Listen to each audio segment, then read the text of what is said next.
Olá, vamos falar de métodos de eutanásia de acordo com o Conselho Nacional de Controle e Experimentação Animal e também de acordo com o Conselho Federal de Medicina Veterinária. É importante ressaltar que a resolução do CONSEA, ela também abrange a resolução do Conselho Federal, ou seja, ao obedecermos a resolução do CONSEA, estaremos obedecendo a resolução do Conselho Federal, embora sejam resoluções diferentes. É importante ressaltar também que a resolução do CONSEA última é de 2018 e essas resoluções são atualizadas constantemente, bem como as resoluções do Conselho Federal de Medicina Veterinária.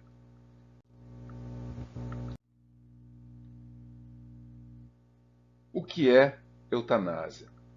A pergunta que não quer calar. A eutanásia seria considerada uma boa morte. Seria a melhor definição para a eutanásia. E uma boa morte, ou também considerando-se aí a etimologia da palavra, né, o prefixo eu vem de verdadeiro, ou seja, uma morte verdadeira, o que não quer dizer muita coisa para a gente, né? Mas boa morte, o conceito de boa morte é aquele que todos nós certamente gostaríamos de morrer, que é justamente morrer dormindo, né? Então, a partir do princípio que o indivíduo ou o animal ao qual se vai matar morra dormindo, inconsciente e sem dor, esta seria considerada uma boa morte ou uma eutanásia. Diferente, por exemplo, de situações como esta em Pompeia, em que as pessoas inalaram gases tóxicos provenientes de uma erupção vulcânica e morreram de uma forma extremamente agonizante. Cabe aqui, então, um teste de múltipla escolha para todos nós fazermos e refletirmos como gostaríamos de morrer. Então, eu gostaria que vocês fizessem um teste e respondessem de que forma prefeririam morrer. A primeira opção seria trauma, um tiro, uma concussão cerebral, ou um deslocamento cervical, ou uma decapitação, famosa guilhotina. A resposta B seria inalar uma substância de odor desagradável, com inconsciência em até 10 minutos e morte por parada cardiorrespiratória, que é o fim de todos, né, em até 20 minutos. Opção C, inalar gás que se transforma em ácido na boca, causando uma irritação muito grande na hora que se inala esse gás e, consequentemente, salivação. Dificuldade respiratória, nosso famoso Covid causa isso também.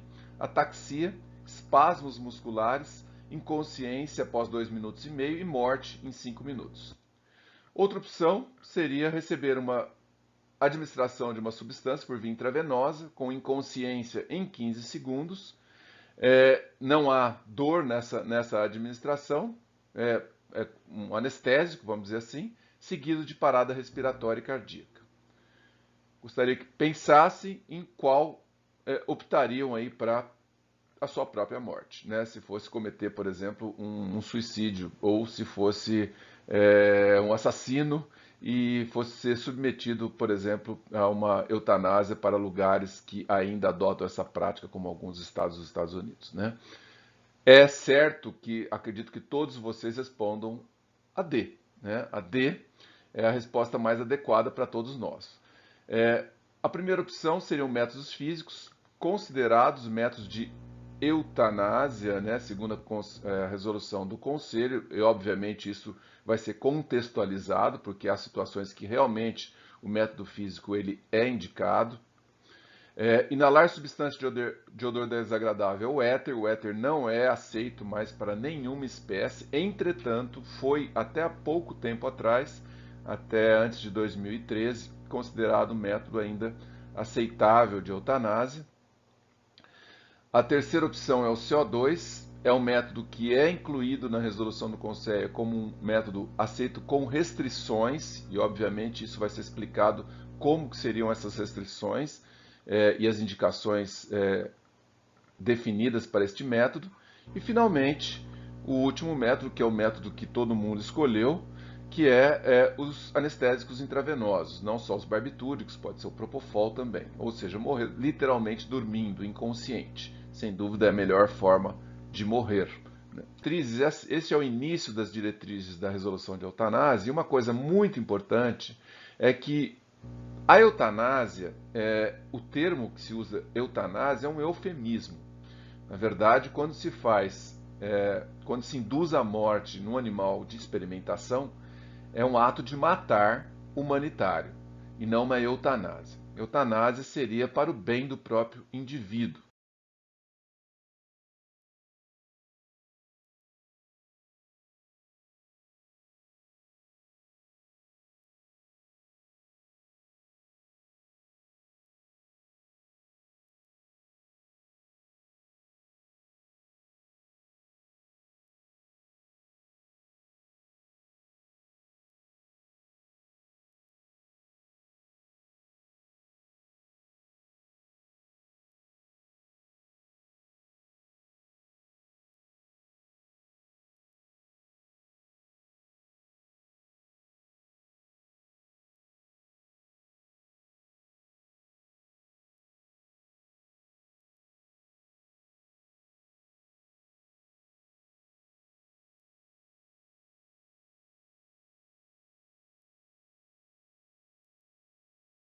Deveríamos pensar num critério de matar por compaixão.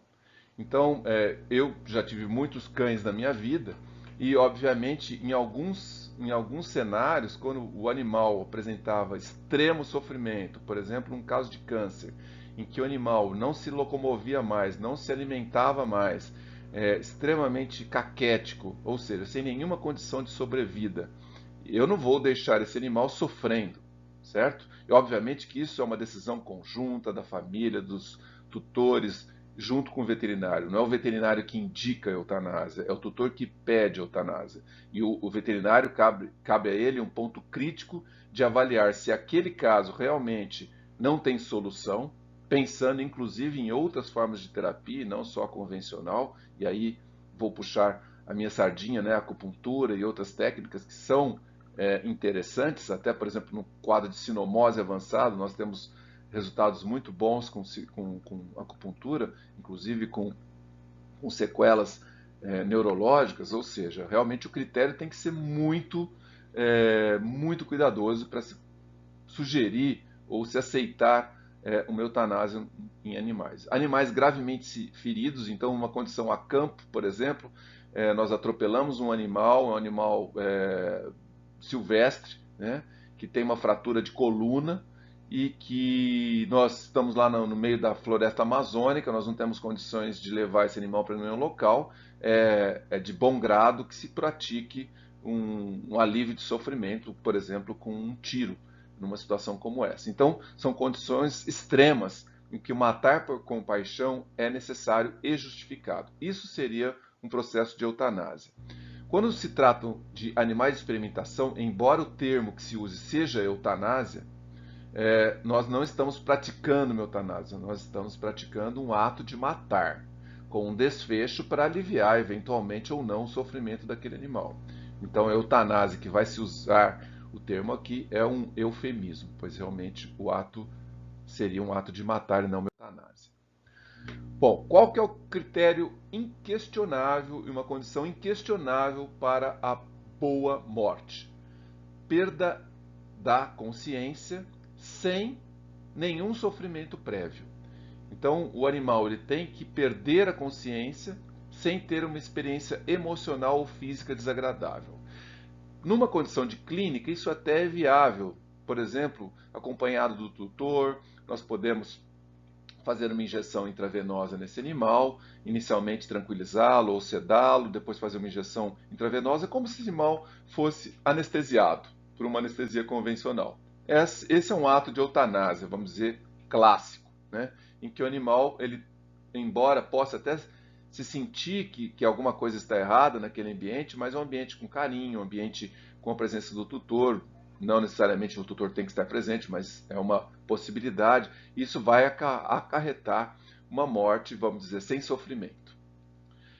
Mas nós temos que pensar que é necessário se aproximar ao mais próximo possível disso numa situação experimental e mesmo numa situação até para um eventual abate do animal. Por isso que se criam condições propícias para que o animal sofra o mínimo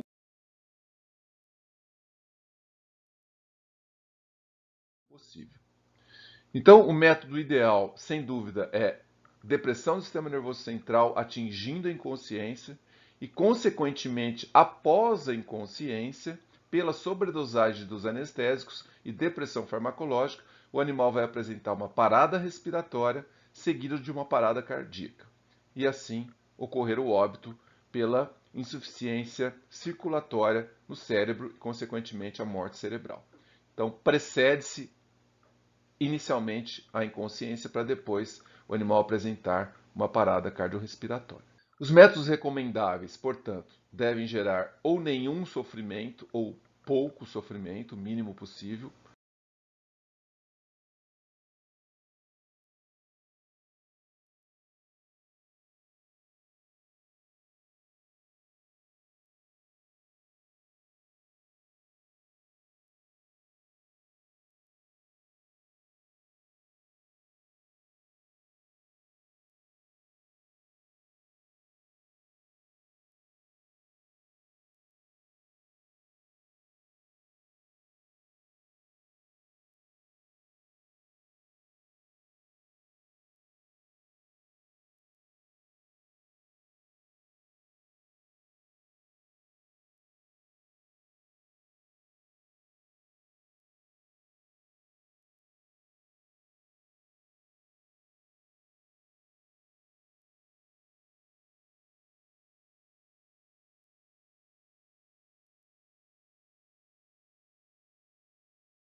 Então, na resolução do CONSEA, o método aceitável é aquele que, como a gente mencionou anteriormente, inconsciência e depois cardiorrespiratório. Isso seria o padrão ouro.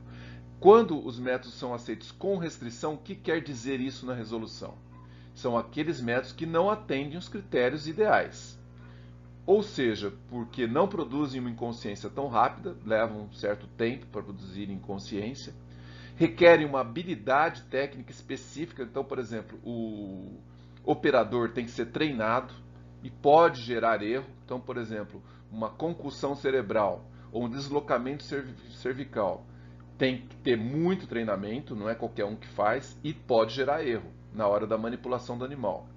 Ou quando ele é visualmente desagradável, embora ele cause uma morte sem sofrimento, como por exemplo, embora haja sofrimento no abate prévio ao abate em si, né? Mas no momento do abate, ao se fazer o uso de uma pistola de dado cativo, por exemplo, o tempo que ocorre a inconsciência é mais rápido do que o tempo eventual que causaria dor frente à ação mecânica do dardo. Né? Então, assim, é tão rápido, como se fosse um tiro, é tão rápido que o animal não sofre fisicamente a dor, mas ele é visualmente desagradável. Considerações ocupacionais de saúde e segurança, por exemplo, quando se utilizam anestésicos. Então, anestésicos inalatórios, eles podem ser inalados pelos operadores e, consequentemente, aquele indivíduo pode desenvolver algumas alterações físicas, hepatite, por exemplo, problemas respiratórios, asma, problemas neurológicos e assim por diante. E quando não há documentação científica conclusiva. Às vezes o método pode eventualmente até ser bom, já ocorreram situações como essa, por exemplo, no Conselho, mas que não foram aprovados por conta de não haver uma documentação científica que garanta com certeza que aquele método ele é um método adequado. Nesses casos, a comissão de ética tem que avaliar cada método isoladamente, tem que estar plenamente justificado. O que seria essa justificativa? São aqueles métodos que, quando os métodos aceitos, eles comprometam os resultados dos estudos experimentais, nessas situações não haveria outra possibilidade. Então, vou dar um exemplo. Por exemplo, quando os anestésicos eles comprometem estudos neuroquímicos, né, estudos bioquímicos que interfiram nos neurotransmissores ou algo parecido, poderia-se pensar em utilizar o CO2, por exemplo. Né? Embora o CO2 ele, haja uma necessidade de se obedecer todos os critérios do uso do CO2. Não é só colocar o animal dentro de uma câmara e instituir a inalação de CO2 naquele local sem todos os critérios de mensuração de concentração e etc. Né? O responsável tem que estar habilitado. Então, se opta, por exemplo, por deslocamento cervical, tem que ter-se certeza que não vai ser um aluno de graduação, por exemplo, que faça aquele procedimento, a não ser que ele esteja habilitado. Pode ser um aluno de graduação habilitado, certo? Mas não pode ser uma pessoa que não tem experiência, qualificação para aquela ação. E também tem que se levar em consideração todo o sistema. Então, por exemplo, usando um anestésico inalatório, tem condições ocupacionais importantes.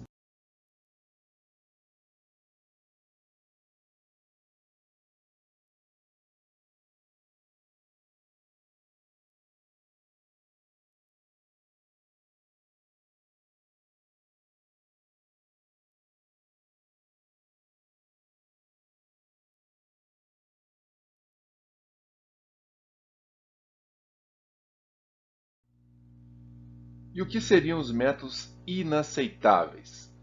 São aqueles que não se enquadram nos critérios ideais, não são humanitários e, por apresentarem problemas significativos, não são aceitos de forma alguma, em nenhuma condição. Então, isso é importante. O inaceitável, dentro dos critérios do CONSEA, em nenhuma condição se justifica o uso de métodos inaceitáveis. Anteriormente. Em conclusão, a eutanásia, ela não só deve ser avaliada do ponto de vista técnico, mas sobretudo ético, e por isso que todas essas relações de prós e contras dos métodos, toda escolha leva a uma perda, vamos dizer assim, né, uma dificuldade. A partir do momento que a gente escolhe um método, a gente deixa de ter as qualidades do outro, mas sem dúvida nenhuma, o método de eleição ele tem que prever a inconsciência antes de qualquer sofrimento. Então, se nós garantimos a inconsciência do animal sem ele sofrer física e emocionalmente, nós podemos ficar tranquilos com nossa consciência.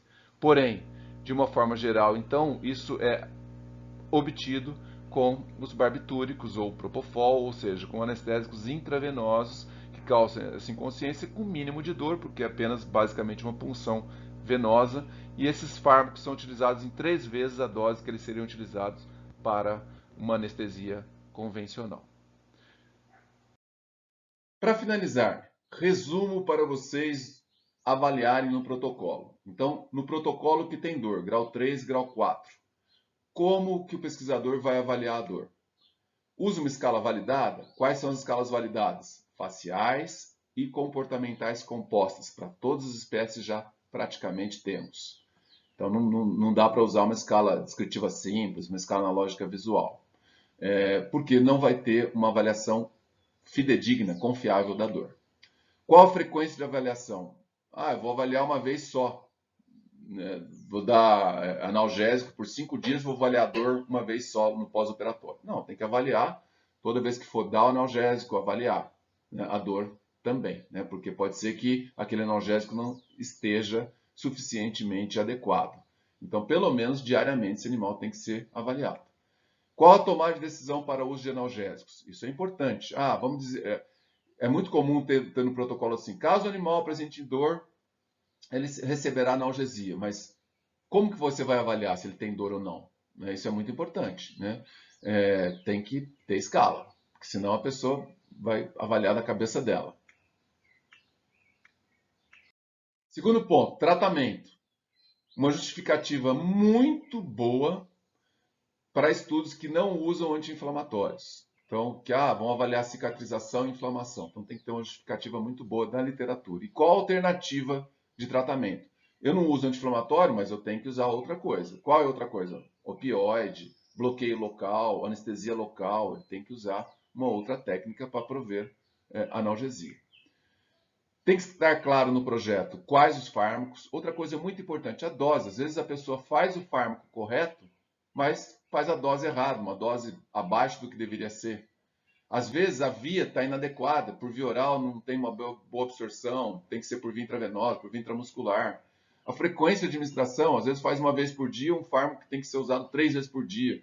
Então isso tudo tem que ter na literatura. Ele tem que justificar na literatura que ele está usando aquela técnica, porque tem um estudo lá mostrando que aquele fármaco funciona por essa via, por essa dose, por essa frequência, né? Então, e sempre com avaliação com as escalas para ver se aquele fármaco está fazendo efeito ou não. E, finalmente, na eutanásia, usar só os métodos recomendáveis pela resolução 37 e, caso o estudo vá usar um método não recomendável, um método aceito com restrição, porque tem métodos que são inaceitáveis, aí não tem choro. Mas os métodos aceitos com restrição têm que ter uma justificativa muito bem embasada pela literatura de que os recomendados interferem nos resultados da pesquisa. Muita gente usa CO2. Por que usa CO2? Porque não tem anestésico inalatório na instituição. Compre, né? Não é justificativa. Vou usar o CO2 porque vai interferir nos resultados da minha pesquisa. Essa é a única justificativa. E caso use, tem que ter, de acordo com os itens que estão aqui explicitados, né, da resolução 37, toda uma mensuração do CO2, preenchimento da câmara 20% por uma determinada unidade de tempo, tem que ter toda aquela especificação. Não é pegar, colocar o animal dentro de um tubo de vidro e colocar o CO2 lá dentro, como muita gente faz. Tá? Isso não é suficiente. Então, o CO2 tem que ter todo um protocolo para se fazer. Então, tem que estar na resolução.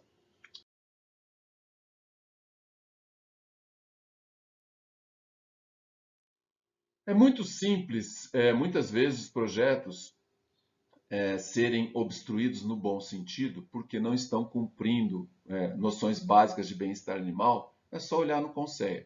Não precisa ser uma fala do membro da comissão de ética lá da Sociedade Protetora dos Animais, não precisa ser o chato, né? É só olhar nas resoluções do Conselho. As resoluções do Conselho, basicamente, vão obstruir tudo que não acompanhe o bem-estar animal, que não garanta um bem-estar animal, né? Então, sempre consultem o e-book e o e-book os dará respaldo para tudo isso que eu estou falando. Então, se está no e-book do Conselho, não pode, não pode. Não é você da comissão de ética lá, da Sociedade Protetora do Animal, que é o chato, que está falando que não pode. Não pode porque não está de acordo com as resoluções do Conselho. Então consultem sempre o e-book, é a Bíblia que realmente vai fazer a diferença. Eu gostaria de agradecer e lembrar que nesses sites tem todas as escalas de avaliação da dor e os vídeos correspondentes de cada comportamento desses animais. É livre acesso, qualquer pessoa pode utilizar. E nós estamos transformando muitos dessas escalas em aplicativos, aí vai ficar bem mais fácil. Muito obrigado pela atenção.